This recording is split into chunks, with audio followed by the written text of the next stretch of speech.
this isn't about how you are perceiving things. This is how the church has received, the church has taught. And that experience, this is what you need to see. And so that leads also to getting them to understand the saints, which I'll say that can be a difficult thing because a lot of people don't have a framework. They have no concept of reading the lives of the saints. And so for them, it seems more like fairy tales than anything else.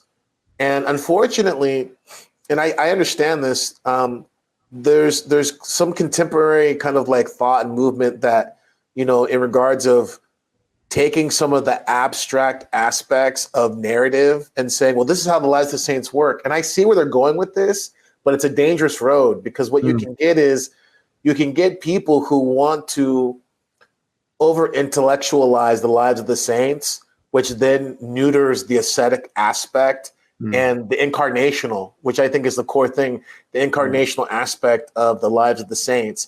And that's very dangerous because at that point, then now you're only a few steps removed from some of the kind of psychological constructs that are presented with Jung and other things like that, can just say, well, these are like archetypes and things like that.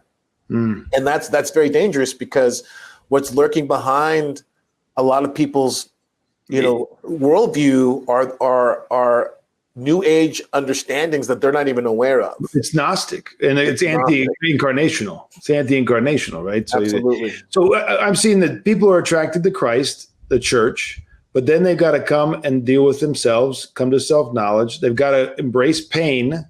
So they're on the exactly opposite trajectory of the world toward Christ, toward true life, toward true discovery.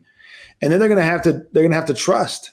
That's the thing that you're talking about here is what I'm hearing you is saying, well, they got to trust, but trust is very hard for them because they've been burned. Most people have been burned left and right because that's what the sinful world does. It burns people left and right because we're all, egotistical. So it's very hard to trust, not only because there's not very many trustworthy people, it seems like, in society because they're all ruled by their passions, but then we ourselves don't want to give up and trust. And we're saying, well, no, you have to trust the saints, right? Well, they're saying, well, the saints, who are the saints? This is like fairy tale land, like you said. So that's a huge pedagogical and catechetical roadblock that you got to face as a priest. You need to trust Christ. That means trust the saints. That means trust the church. How many comments under our videos by Protestants are like, don't trust the church, don't trust tradition, don't trust the saints. Only Christ. And so what they don't realize is that the Christ that they're talking about doesn't exist. Like they're trusting their own idea of Christ most of the time. And more importantly, they do not have a Christian understanding of neighbor either. Because it's this, they have the vertical of the cross, supposedly, right? Yeah. Right. Me and Jesus. Yeah. I mean, forgive me. This is a little bit of let me digress a little bit further. This is something else to also take in mind. Even if someone does have an understanding of Christ, but let's just say like they have a little bit more of a working knowledge, right? Surprisingly, now you're dealing with a lot of people there's a growing movement of people, and you'll see these people, even kind of being more quote unquote informed as they would like to think of themselves. They're refuting Trinitarian theology. So there's even a growing movement of people who, they'll take Jesus, but they reject the Trinity. And so that is a whole nother thing that I'm starting to encounter more in regards of speaking with people. So anyways, getting back to it, they have the vertical, so they think of me and God. Let's say they think they got that figured out.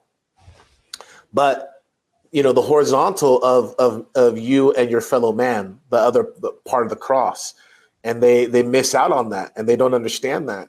And one of the best ways to understand what it means to be, a bearer of the life of Christ is to begin to see the lives of the saints, because the lives of the saints are the ones who show us how to live.